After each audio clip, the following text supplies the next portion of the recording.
Mon ambition première était de fabriquer un espace artificiel clos contenant une certaine quantité de ressources et d'idées qui seront par la suite révélées, utilisées, réagencées par toutes ces entreprises du minuit lorsque nous nous enfermons avec l'échantillon de population dans l'ancienne sacristie.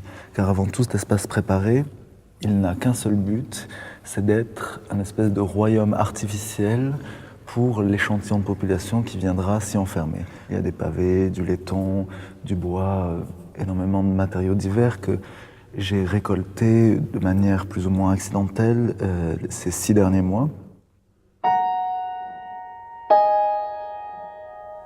Moi, mon travail, il naît et il prend corps dans l'environnement qui l'a fait naître. C'est-à-dire que nous sommes arrivés avec toutes ces ressources sur le dos et en écoutant le lieu, dans une vraie discussion avec l'espace de l'ancienne sacristie, nous étions presque comme en résidence, nous avons atteint un premier état d'équilibre, c'est-à-dire que chaque objet avec lequel nous sommes arrivés sur le dos a trouvé sa propre place, en tout cas une position initiale, un premier état d'harmonie dans l'espace de l'ancienne sacristie.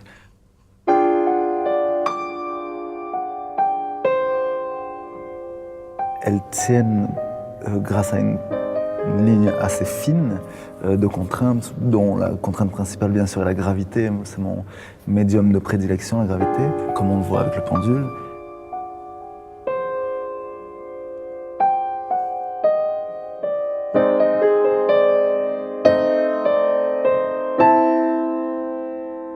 Il y a par définition, je suppose, une infinité d'états d'harmonie, mais nous, on ne révèle que les états d'harmonie qui relèvent de notre condition à cet instant T. C'est-à-dire, lorsqu'on s'enferme un jeudi, cela forme la nouvelle disposition, le nouvel agencement de l'ancienne sacristie. Mais par exemple, si on s'enfermait les mercredis, ce serait absolument différent. Là, ce sont juste des représentations de l'état dans lequel nous sommes à l'instant T, lorsque nous nous enfermons. Car lorsque nous entrons dans l'espace, nous ne savons pas du tout ce qui va se passer. Et c'est seulement quand on en sort qu'on réalise ce qui s'est passé.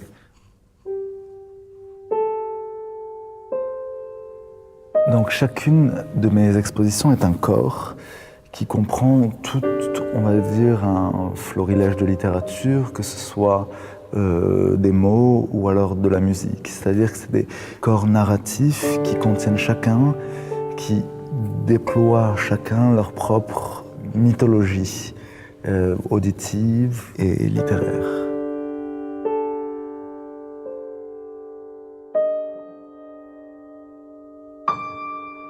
Mais oui, il y a différentes appréhensions de l'objet basées sur l'information qu'on en détient à l'instant T.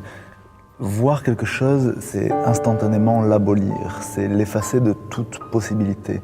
Donc c'est vrai que tout mon travail consiste à justement créer à différentes échelles des latences entre la possibilité d'une image, la possibilité d'une situation, la possibilité d'un objet, comme le monde en soi, et son obtention. Et lors de cette latence, le monde justement se formule.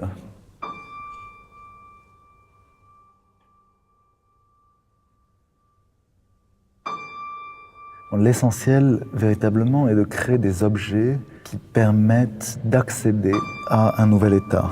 Les objets, l'œuvre d'art, n'est qu'un moyen que nous devons utiliser comme un moyen d'accéder à un état N+1, dirons-nous. Mais il n'y a aucun intérêt, il n'y a rien dans ces objets. Il n'y a que ce que l'homme fait de ces objets.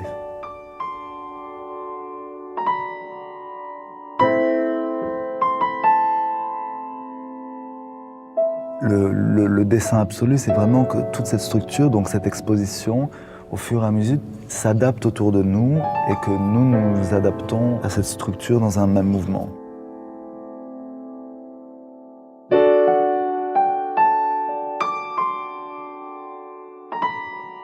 C'est vrai, j'ai fait des études d'ingénieur, mais j'ai toujours créé, on va dire, en cachette, avec un grand sentiment de culpabilité et même un peu de honte. Et c'est vrai que c'est qu'une fois diplômé, mes études finies, que j'ai commencé à plus m'assumer en tant qu'entité créatrice, mais ça a toujours été là. J'ai eu de la chance de faire ces études car elles forment le cerveau à résoudre des problèmes d'une certaine manière qui est très pratique dans la vie courante, on va dire. Mais je sais pas si on fait de l'art ici. Moi, j'ai l'impression de toujours faire la même chose depuis toujours, c'est-à-dire fabriquer des structures. Là est mon métier.